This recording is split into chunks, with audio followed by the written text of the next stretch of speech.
Wa yustasna dan dikecualikan min hadzal qismi sangkeng iki bagian. Al maitatu opo bangkai. Al maitatu opo bangkai allati la damah yang tidak ada darah iku maujud. Yang tidak ada darah laha kedui maitah.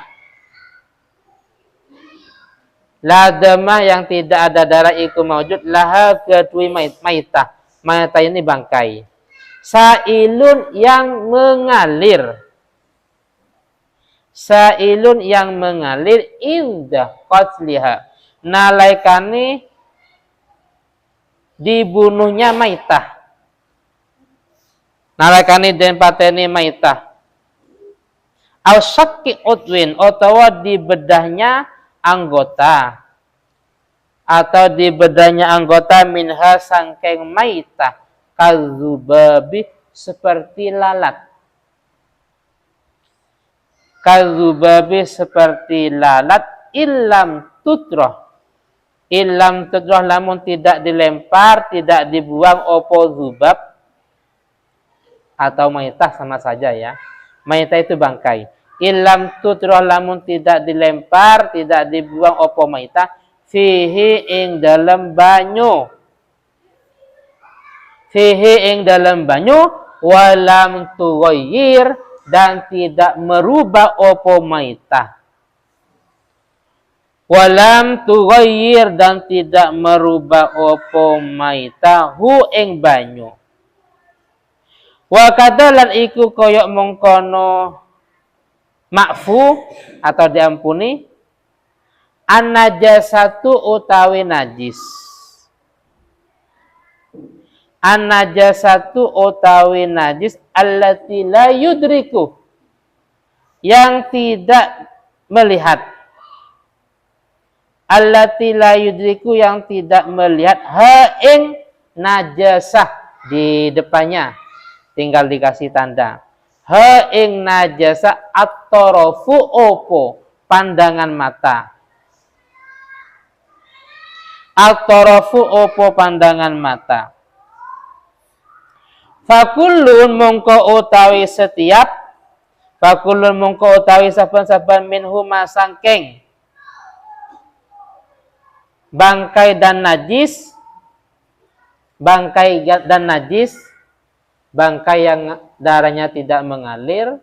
Najis yang tidak bisa dilihat pandangan mata. Itu kalau panjangnya. La yunajisu itu tidak bisa menajiskan. La yunajisu itu tidak bisa menajiskan al-ma'i'ah ing perkara yang cair. Al-ma'i'ah ing perkara yang cair.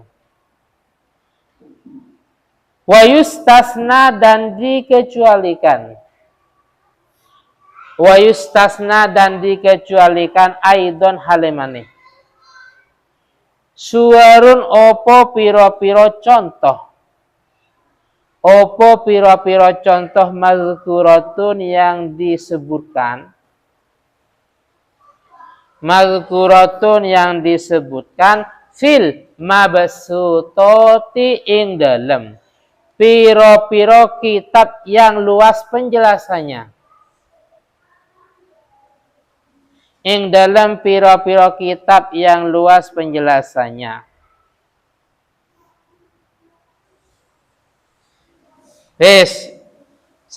Sekarang ada pengecualian. Kalau memang ini air.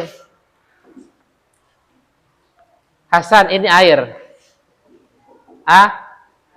Kejahatan bangkai. Yang mana bangkai ini dari hewan yang darahnya tidak mengalir. Contoh kazubab. Bangkainya lalat.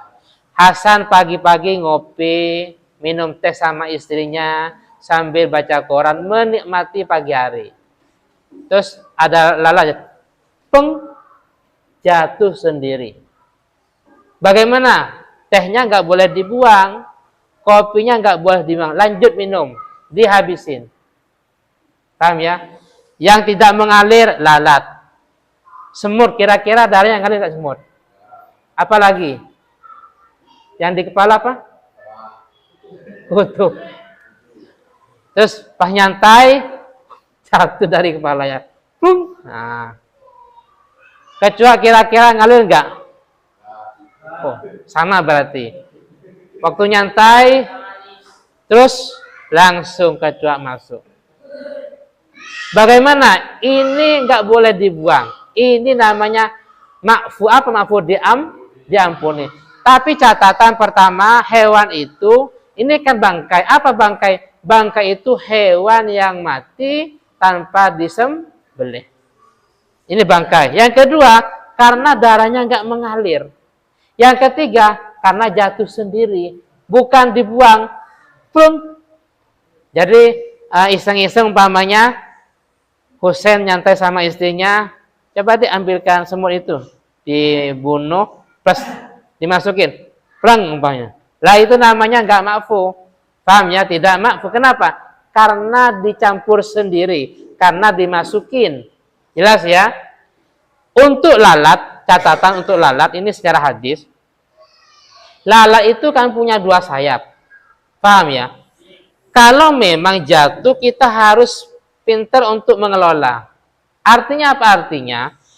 Kalau sudah terlanjur, kalau kita mau melanjutkan meminum minuman ini yang ada bangkainya lalat, itu ada 2 sayap. Sayap yang pertama itu membawa penyakit. Sayap yang satunya membawa obat. Maka kalau cuma dia setengah-setengah, ini bahaya. Kalau dia lalatnya bangkainya renang, renang umpamanya.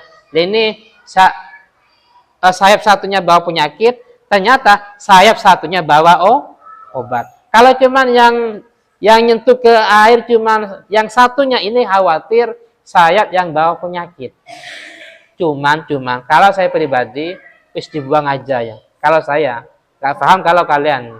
Kalau saya ada bangkainya lalat, semut, walaupun makfu, wis alangkah baiknya ya beli yang baru, paham ya?